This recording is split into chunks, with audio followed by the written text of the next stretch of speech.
some major historical milestones that India has seen since चौथा attempt है या छठा अटेम्प्ट है, तो इसका हमें कोई डिसएडवांटेज इस इंटरव्यू में मिलेगा या नहीं मिलेगा? करंट ऐसा मसला है जो कि डिस्प्यूट में है, तो उसमें क्या स्टैंड लें? सरकार के पक्ष का लें कि अगेंस्ट लें? This is not a test of your knowledge, that has already been tested. चीज़ को तो बिल्कुल भूल जाइए कि इंग्लिश में ही इंटरव्यू देने से आपको ज़्यादा नंबर मिलेंगे, ऐसा कतई नहीं है। You have to be very careful in filling up your hobbies, your extracurricular activities. On current affairs, you have to have certain insight in knowledge about these things. Hello, I've been asked to say something special that the women candidates need to follow. I would say that there is nothing particularly applicable to women candidates, except that perhaps it is expected that they are well aware of the ecosystem of the laws and regulations of the protection that women are given through our parliamentary and state legislative systems.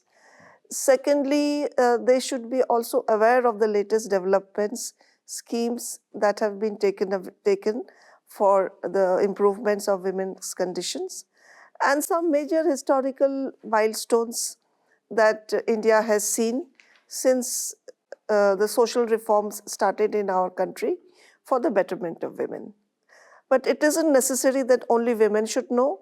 All men must be well aware equally about all these things. Thank you.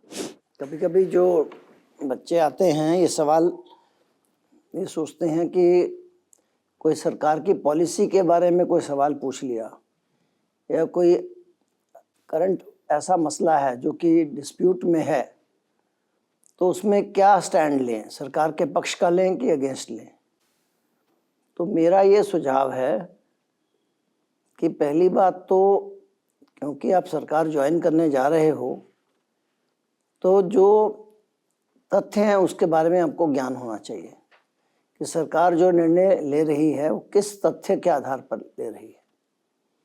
तो government version आप योजना में देख सकते हैं, या जैसे all India radio में 100.1 पे FM गोल्ड चैनल है, वहाँ पर, या इस तरह की जगह से आपको गवर्नमेंट का वर्जन आपको समझ में आ जाएगा एग्जैक्टली गवर्नमेंट का स्टैंड क्या है, क्यों है।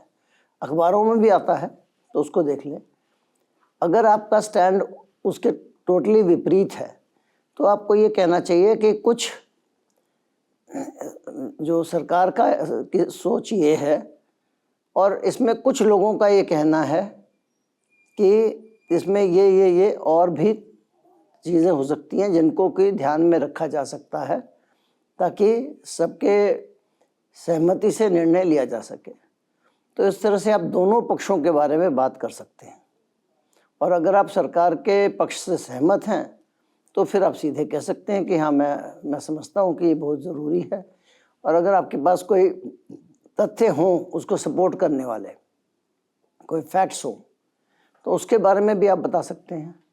उससे आपकी जो उत्तर है उसकी वैल्यू ऐड हो जाएगी। कुछ कैंडिडेट्स के मन में ये संशय भी है कि अगर इंग्लिश के बजाय वो हिंदी या किसी और भाषा में अपना इंटरव्यू माध्यम चुनते हैं तो क्या उससे उन्हें कोई डिसएडवांटेज है। पहले तो ये समझ लीजिए कि सिर्फ इंग्लिश में जब इंटरव्यूज़ होते थे तो ये बात आई थी कि कई कैंडिडेट्स जो कि शायद इंग्लिश से उसमें उतना फ्लुएंट ना हो, वो अपने आप को ठीक से अभिव्यक्त नहीं कर सकते थे जितना कि वो अपनी मातृभाषा में कर सकते हैं। इसलिए UPSC ने ये पॉलिसी बनाई कि कई और प्रांतीय भाषाओं में आप इम्तिहान भी लिख सकते हैं और इंटरव्यू भी दे सकते हैं।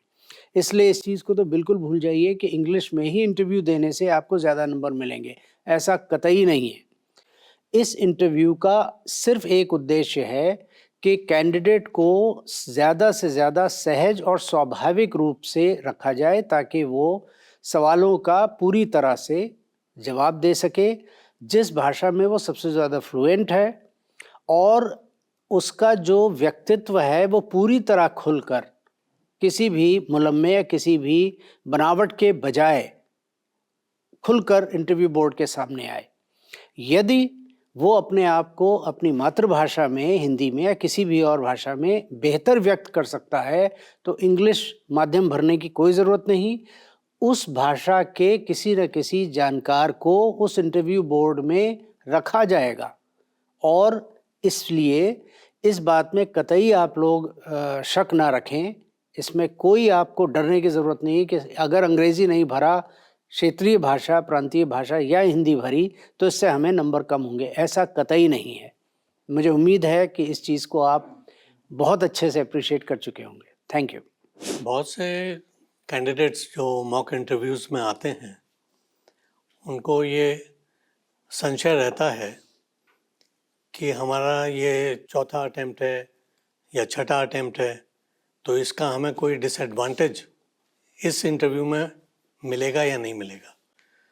तो मैं ये क्लियर करना चाहूँगा कैंडिडेट्स को कि पास्ट को नज़रअंदाज करें, जो प्रेजेंट उन्हें अपॉर्चुनिटी मिली है उस पर फोकस करें, अपना knowledge base up to date करें और कॉन्फिडेंटली और रिलैक्स्ड तरीके से जाकर अपना इंटरव्यू दें।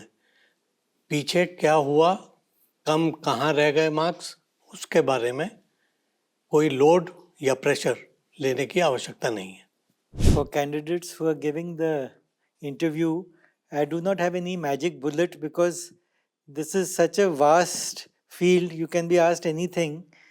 But there are a couple of rules which I would like to tell the candidates. One is that this is not a test of your knowledge. That has already been tested. So don't feel upset in case you don't have the answers to a couple of questions.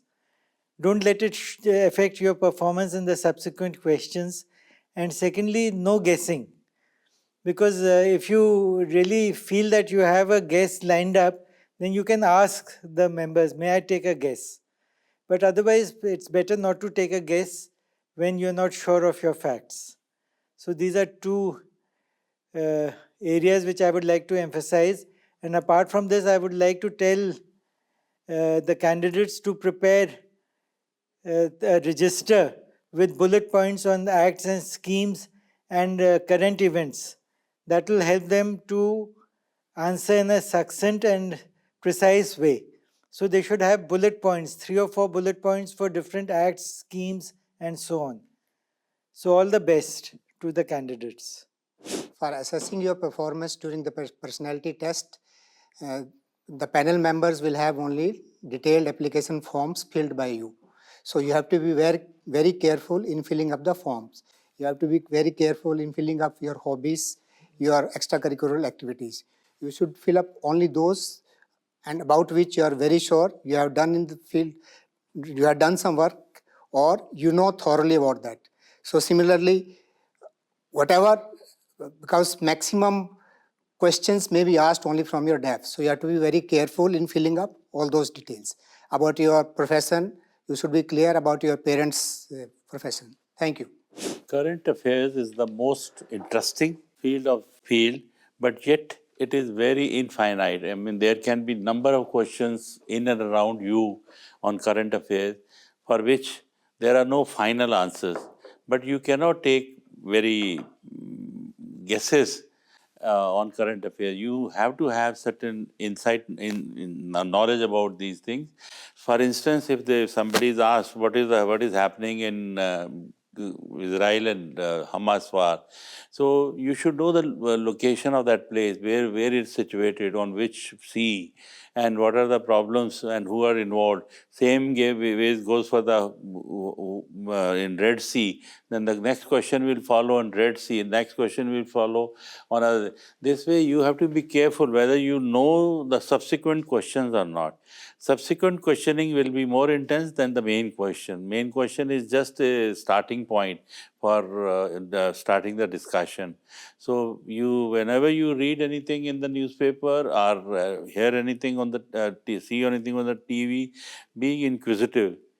Be inquisitive and try to know more about it. Then only you will be successful in answering the questions in a logical manner.